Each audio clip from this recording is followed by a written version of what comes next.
ringkasnya, inilah yang diamalkan oleh kumpulan besar daripada kalangan salaf, baik dari kalangan para sahabat, bukan calang-calang nama yang kita telah baca tadi, juga daripada kalangan tabi'in. Ini disebut oleh Imam Ibnu Katsir dalam tafsirnya, tafsir bagi ayat 187 surah Al-Baqarah. Tidak ada waktu imsak di sisi salafus salih. Jadi secara kesimpulannya, apa yang disampaikan oleh Ustaz Khalid pasal lama adalah betul. Betul dalam isu yang pertama, yang ini boleh makan dan minum apa yang ada di tangan meskipun telah dilaungkan azan. Dan yang dimaksudkan dengan azan di sini ialah azan kedua dan bukannya azan pertama. Dan betul juga isu kedua yang disebut oleh Ustaz Khalid bahawa tidak ada imsak. Tidak ada waktu imsak 10 minit, 15 minit sebelum azan, yang itu tak ada. Kita boleh makan dan minum sehinggalah azan yang di azan kedua, azan yang benar-benar masuknya waktu fajar dilaungkan.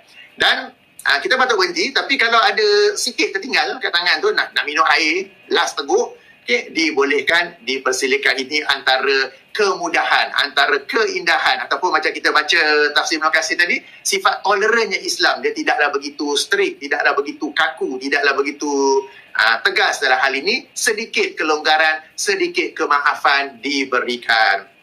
Baik, di sini juga kita dapat lihat antara majoriti dan minoriti. Okey, andai kata benar bahawa yang dimaksudkan dengan hadis makanlah apa yang ada di tangan, selesaikanlah hajat kamu itu, jangan letak, merujuk kepada azan pertama, dan andai kata benar itu adalah pandangan jumhur, kita dapat lihat bagaimana pandangan yang bukan jumhur adalah lebih tepat. Bukan suka-suka hati nak kata lebih tepat, tetapi berdasarkan analisa kita terhadap hadis-hadis, bagaimana hadis-hadis saling menjelaskan antara satu sama lain. Ya, Nabi kata kalau dengar azan, pinggan kat tangan, habiskan, jangan buang.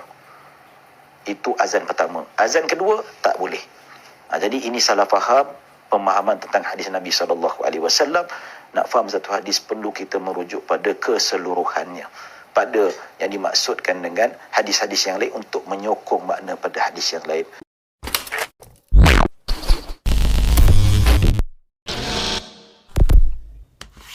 Baik, penjelasan ringkas bermaksud, soalan ini bermaksud kalau orang tengah makan, dalam mulutnya ada nasi, ataupun tengah minum, dalam mulutnya ada air, tiba-tiba azan. Apakah tindakan sepatutnya? Adakah perlu dia luahkan nasi itu, ataupun dia kena buang air itu, ataupun dia boleh telan ketika azan berkumandang? Okey, dalam mazhab Syafi'i mengatakan sesiapa tengah makan tiba-tiba azan, wajib mengeluarkan apa sahaja yang berada di dalam mulutnya, apa sahaja, makanan ataupun minuman. Kalau siapa telan ketika azan sudah berkumandang, maka batal puasanya. Nampak? Jadi ini jelas, memang jelas, kata kulu washrabu hatta yatabayyana lakumul khaytul abyad. Makanlah dan minumlah selagi mana tidak terbit fajar. Maksudnya bila terbit fajar dah azan, stop, jangan makan. Jadi kalaulah kita telan apa yang ada dalam mulut sedangkan fajar sudah masuk, maksudnya kita beramal dengan sesuatu bertentangan dengan ayat suci Al-Quran. Namun ada juga yang cuba membangkitkan satu isu. Dia kata boleh makan, tak apa, telan aja. Pasal apa? Ada hadis Nabi SAW, Nabi bersabda, idza sami'an nidaa wal ina'u biyadih fala yada'hu hatta yaqdiya hajatahu minhu, rawahul Hakim. Yang bermaksud, Nabi kata apabila seseorang itu mendengar azan dan pinggan mangkuk bekas berada di tangannya, Nabi kata jangan letak, jangan tinggalkan, jangan buang.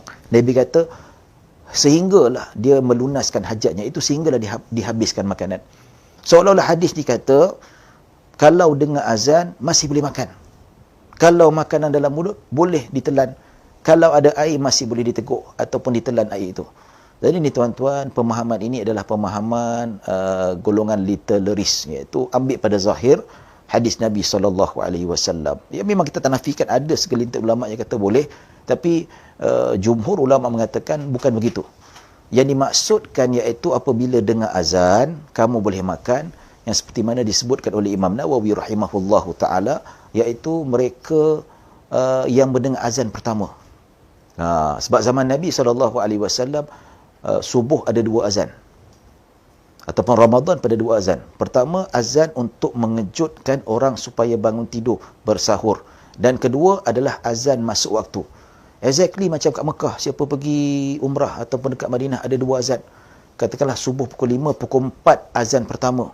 Belum subuh lagi, itu baru azan pertama nak kejut supaya get ready pergi masjid awal. Dapatkan sahur pertama iktikaf, dapat pahala tunggu solat. Nampak tu. Pukul 5 barulah azan masuk subuh. Yang dimaksudkan Nabi kata kalau dengar azan pertama, jangan terpedaya, makan terus, habis kan. Pasal apa? Azan tu belum masuk waktu subuh lagi. Tetapi azan kedua, jangan makan lagi. Buktinya apa? Ada satu hadis daripada riwayat Ibnu Umar radhiyallahu anhuma. Dalam riwayat Imam Bukhari dan Muslim, hadis yang disepakati sahih. Nabi SAW yang disebutkan oleh Ibnu Umar, inna bilalan yu'adzinu bilailin. Dan Nabi SAW bersabda, fakulu washrabu hatta tasma'u adhan ibni ummi maktum. Nabi kata, sesungguhnya dalam riwayat itu mengatakan Bilal azan pada waktu malam, iaitu malam itu sebelum masuk waktu fajar, nak kejut orang makan sahur. Nabi kata, fakulu washrabu, makan dan minumlah sehingga kamu dengar azan ibnu ummi maktum. Zaman Nabi dekat Masjid Nabawi ada dua muazzin, Bilal dengan Sayyidina Ibnu Ummi Maktum. Bilal azan kejut orang supaya bangun subuh. Ibnu Ummi Maktum kejut subuh dah masuk. Yang Nabi kata kalau dengar azan, pinggan kat tangan, habiskan, jangan buang. Itu azan pertama. Azan kedua, tak boleh. Jadi ini salah faham pemahaman tentang hadis Nabi SAW.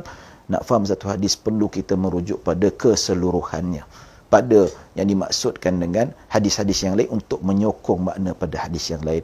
Semoga dapat merungkai permasalahan ini dan bermanfaat insya-Allah.